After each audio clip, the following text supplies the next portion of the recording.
Hello students. Standard 7 exploring advertisement में second part में welcome. Activity 5, discuss the question as a class, listen to the answer of your classmates. तो कुछ questions हैं जो discuss करेंगे हम, जैसे who paid for this advertisement, कौन पे करता है एडवर्टाइजमेंट के पैसे। Forestry and environment department of government must have paid for this advertisement. What is the goal of the advertiser, goal क्या होता है इनका। तो the goal of the advertiser is to save protect trees from being fell. Ultimately they want to save the environment in the global interest. तो जो ये save paper save trees वाले जो एडवर्टाइज होते हैं उनका गोल ये होता है। Okay, who is the advertisement trying to persuade. तो इसका आंसर है this advertisement is trying to persuade the people in general that they should make use of paper economically and wisely. If that is done, less trees will be felled and the entire world will be benefited as less harm will be done to the environment। तो ये benefit या ये उसका ध्येय है, गोल है इसका advertise का। उसके बाद do you think that the advertiser achieved the goal, क्या आपको लगता है कि एडवर्टाइज देने वाला ये गोल हासिल कर सकता है। Yes, the goal is achieved to a certain extent, not fully. Whoever has come across this advertisement would surely feel that we should make use of paper wisely. This advertisement definitely brings awareness towards saving paper and saving trees. It is a great help to the world environment। तो हाँ कि ये गोल हासिल कर सकते हैं advertise जो देने वाले हैं, वो जो भी एडवर्टाइज को देखेगा उसको महसूस होगा कि हमें पेपर बचाने चाहिए और पेपर बचाने के लिए हमें पेड़ पौधे को बचाना चाहिए, सेविंग ट्रीज। ओके, और पर्यावरण को भी बचाना चाहिए। Classmate will have different opinions about question number 4। How many classmates think that the advertisement worked well for the advertiser. In other words they would agree with the idea of the ad. तो क्या अलग अलग question के answer होंगे चौथे number के। Okay, तो many classmates of mine think that the advertisement worked well for the advertiser. They would certainly agree with the idea of the advertisement. It is an effort towards bringing about awareness towards world environment. तो बहुत से classmate है जो ये मानते हैं कि ये जो एडवर्टाइज देने वाले हैं वो उनके गोल को हासिल करते हैं और उनका जो प्रयत्न रहता है ये जागरूकता लाने का दुनिया में पर्यावरण बचाने के लिए। ओके, आई होप कि ये क्वेश्चन के आंसर आप अच्छे से लिख सकेंगे और अपनी नोटबुक में लिखेंगे। ओके स्टूडेंट्स, उसके बाद नेक्स्ट जो एक्टिविटी है, use the paragraph below to help you write about this activity. तो पैराग्राफ में जो लिखना है वो, in my class we looked at an advertisement for saving paper। Okay, saving paper की एक एड है advertisement. It was created and paid for by the forestry and environment department of government. It is trying to persuade people in general, trees and the world in particular, not to waste paper and save trees to save the world. My classmates had different opinions of the effectiveness of this advertisement. Most of the classmates thought the advertisement worked. They would agree with the idea that we should make use of paper wisely or should not waste it and thereby prevent trees from falling. Quite a few classmates thought the advertisement did not work। तो कुछ बच्चे हैं जो मानते हैं कि advertise काम नहीं करती। They would not agree that Such advertisements will be able to bring about awareness among people to make use of paper economically and wisely. I think those who think in this direction are insensitive to nature and never think beyond themselves. Such people live for themselves and are selfish. तो जो ये मानते हैं वो सिर्फ अपने लिए जीते हैं और इसलिए वो सेल्फिश कहलाते हैं। They are enemies of humanity and nature. तो वो इंसानियत के और कुदरत के दुश्मन कहलाते हैं। ओके स्टूडेंट्स, तो आप ऐसे अपनी वर्कबुक में और नोटबुक में लिख सकते हैं। देन नेक्स्ट एक्टिविटी 6 में verbs are words that shows action or doing. तो वर्ब्स ऐसे हैं जो एक्शन बताते हैं, जो एक्शन काम करती है, क्रियापद। For example the verb grow means to become larger. जैसे कि एग्जाम्पल कि ग्रो का मतलब होता है बिकम लार्जर यानी बड़ा होना, विकसित होना। English has many phrasal verb. English में बहुत सारे फ्रेजल वर्ब होते हैं। Phrasal verbs need a small word और प्रीपोजिशन। फ्रेजल वर्ब को एक छोटा सा शब्द की ज़रूरत होती है जिसे प्रीपोजिशन कहते हैं। With them to make their meaning, और उसको एक मीनिंग बनाने के लिए। For example grow means to become larger. Grow का मतलब होता है बहुत बड़ा होना। बट ग्रो अप का मतलब होता है टू मैच्योर। ग्रो अप का मतलब क्या होता है? मैच्योर। तो ग्रो के पीछे अप लगाने से क्या हो जाता है? टू मैच्योर होना, यानी कि विकासशील हो गया हो, उसको मैच्योर हो गया। Look at the article how advertising targets our children. तो आर्टिकल देखिए, how advertising targets our children. ये एडवर्टाइज कैसे हमारे बच्चों पे टारगेट करती है। Carefully find phrases where the preposition seems to be part of the verb. और उसमें जो फ्रेजेस है वो ढूंढ निकालिए उसमें से जिसमें पीछे प्रीपोजिशन लगाए हो। अंडरलाइन दिस फ्रेजेस, उसमें ऐसे फ्रेजेस पे अंडरलाइन कीजिए। How many phrasal verbs did you find. आपको कितने फ्रेजल वर्ब्स में से मिलते हैं वो लिखिए। मैंने यहाँ कुछ ढूंढ के निकाले हैं, जैसे कि looked into, looked at, set out, point out, laid out. Okay, 5 मैंने यहाँ से ढूंढ निकाले हैं। आप कुछ ज़्यादा ढूंढ सकते हैं तो बढ़िया बात है। Compare your number two numbers your classmate. आपके और आपके क्लासमेट के नंबर कंपेयर कीजिए, किसने ज़्यादा ढूंढे हैं। Which classmate wrote a largest number. किसने सबसे ज़्यादा ढूंढे हैं। राइट दैट क्लासमेट्स नेम, उसका नाम लिखिए। The number of phrasal verbs here, उसके कितने ढूंढे हैं फ्रेजल वर्ब वो लिखिए। माय क्लासमेट नेम, मैंने यहाँ XYZ लिखा है, आप उसका नाम लिखेंगे। Found the most phrasal verb, जिसने सबसे ज़्यादा फ्रेजल वर्ब लिखे हैं या ढूंढे हैं। फाउंड 6 फ्रेजल वर्ब, यहाँ मैंने 6 लिखे, उसने जितने ढूंढे हैं उतने लिखेंगे। Give up, cut down, take in, keep up, turn down, put out, ये सारे उसने ढूंढ के निकाले हैं।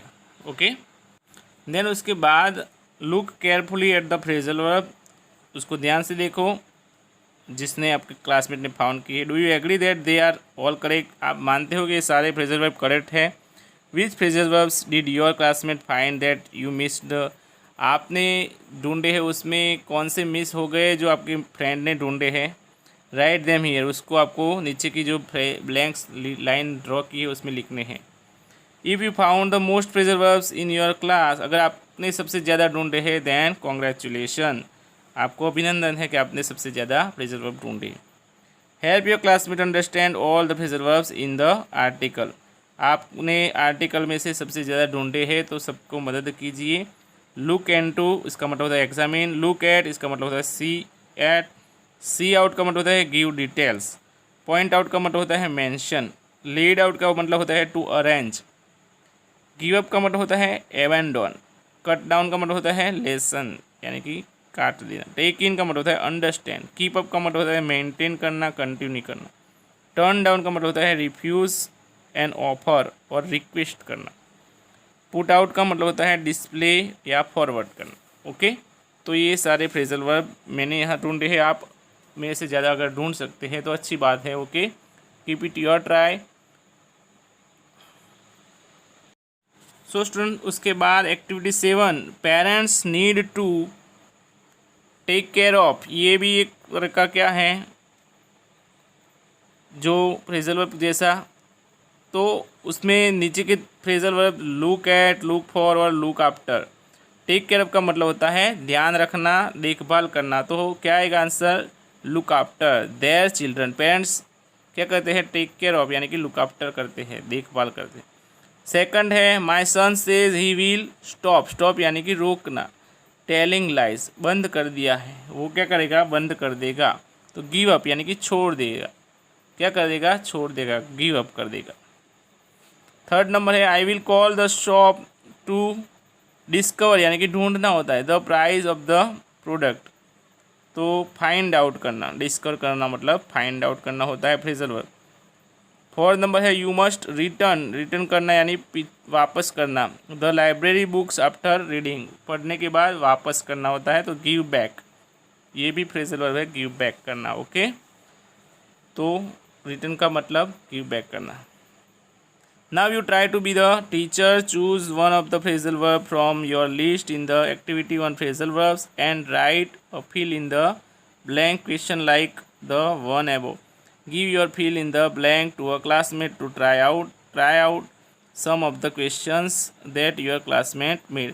आपको ऐसे ही फ्रेजल वर्ब की एक ब्लैंक बना के नीचे ऑप्शन दे के MCQs बनाना है। ओके, एज अ टीचर होने के बाद discuss all the fill in the blank question that the classmate are any of them confusing, work together to improve them, gather all the best fill in the blank question to provide good practice using phrasal verbs. If possible, share the class fill in the blank questions with another class in your school. Okay, तो ये as a teacher का काम है कि ऐसे ही और phrasal verb बनाएं और उसका क्लास में टेस्ट लेंगे। ओके, तो बाद में ये टेस्ट हम लेंगे इसका फ्रेजल वर्ब का। तो ये आपके नोटबुक में लिखना है एक्टिविटी 7 में। ओके स्टूडेंट्स, एक्टिविटी 8 में देखते हैं from advertising poem it's is funny what why is it written by Douglas Galbi on June 17, 2012 filed in category economics of attention. तो एक यहाँ पे पोएम दी है बाय 1923 US newspaper and magazines were promoting advertising with a text that is now called the advertising poem. अब इसको advertising poem बुलाया जाता है। ये poem written by Douglas Galbi है जो 2012 में लिखी गई है।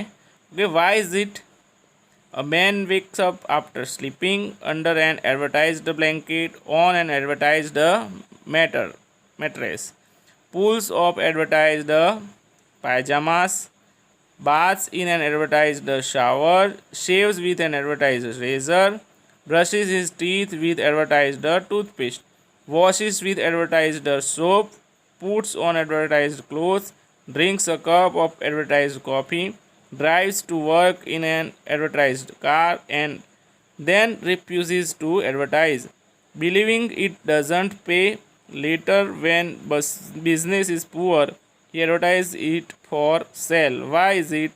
The poem Why is it is an advertisement. Okay students, तो देख सकते हैं कि इसमें पोएम में जो कुछ भी चीज़ें बताई गई है वो सारी क्या है, हर एक चीज़ की क्या आती है? एडवर्टाइज आती है। जैसे कि सोने के लिए जो उठता है सोकर वो चीज़ ब्लैंकेट एडवर्टाइज का आता है, मैट्रेस एडवर्टाइज आता है, पायजामा जो उसने पहना वो भी एडवर्टाइज में आता है, शावर जो बाथ लेता है वो भी एडवर्टाइज आता है, शेविंग करता है वो रेज़र एडवर्टाइज में आता है, ब्रश जो करता है टीथ दांत साफ करता है वो एडवर्टाइज में आता है, टूथपेस्ट एडवर्टाइज में आता है, वॉशेस विथ एडवर्टाइज सोप जो सोप से वो नहाता है वो भी एडवर्टाइज में आता है। उसके बाद जो कपड़े वो पहनता है वो भी एडवर्टाइज में आते हैं। जो कप ऑफ कॉफ़ी वो पीता है वो उसकी एडवर्टाइज आती है। जो कार में वो बैठ के जाता है उसकी कार की एडवर्टाइज आती है। सारी चीज़ें जो इस्तेमाल करता है वो सारी की सारी चीज़ों की एडवर्टाइज आती है।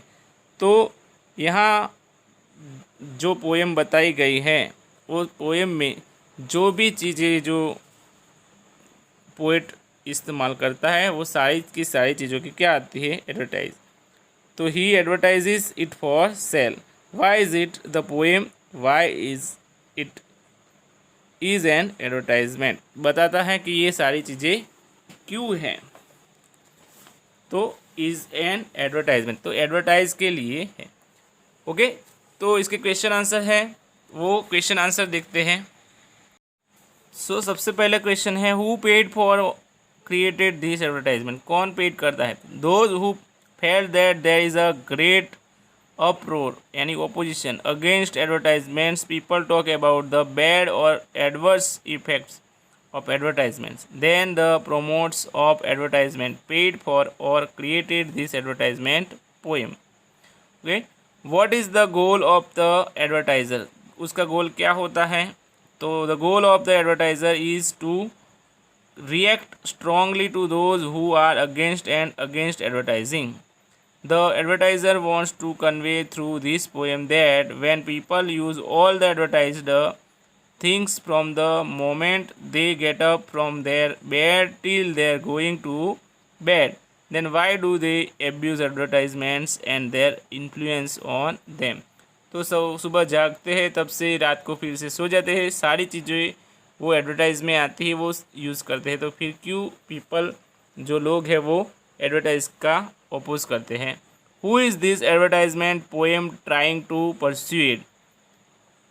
तो this advertisement poem is trying to persuade those people in general who incite others to ignore advertisements और try by all means to discourage advertisements. Okay,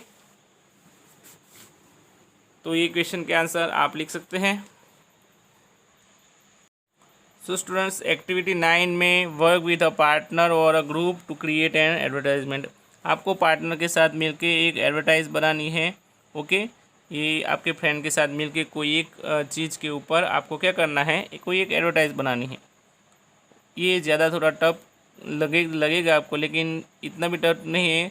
नीचे taste, price, health benefits, diet, colour, caffeine, carbonation, non carbonation, type of बोतल, कोई एक चीज़ के ऊपर आप क्या करेंगे, सारी चीज़ें लिख के उसके ऊपर क्या कर सकते हैं, एडवर्टाइज बना सकते हैं। ओके, तो आपके फ्रेंड के साथ मिलकर एक एडवर्टाइज बना लें। ओके, और अपनी ब्रांड का नाम अपने और अपने फ्रेंड के नाम के साथ मैच करता हो ऐसा कोई नाम दे दें। क्लियर? उसके बाद एक्टिविटी 10 देखेंगे। सो नीचे एक बॉक्स में आपको क्या करना है, एज अ हाउस वाइफ आपको एडवर्टाइज के लिए आपके क्लासमेट में के साथ डिस्कस करना है ये क्वेश्चन का। Pretend that you are a housewife, what is important to you as a housewife, आपके लिए क्या महत्व रखता है। तो मैंने यहाँ डिस्कस किया है, लिखा है, I get extremely tired and feel fatigued after a day's monotonous work. I fall short of energy very often. Sometimes I feel that energy gets degenerated or drained out from my body and I cannot concentrate on anything or keep alert. I need something that keeps me going all through the day.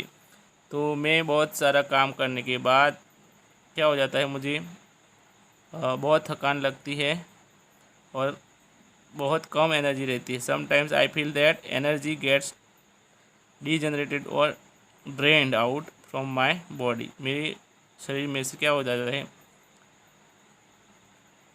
ताकत चली जाती है। I can not concentrate, मैं concentrate कर सकती नहीं हूँ या कर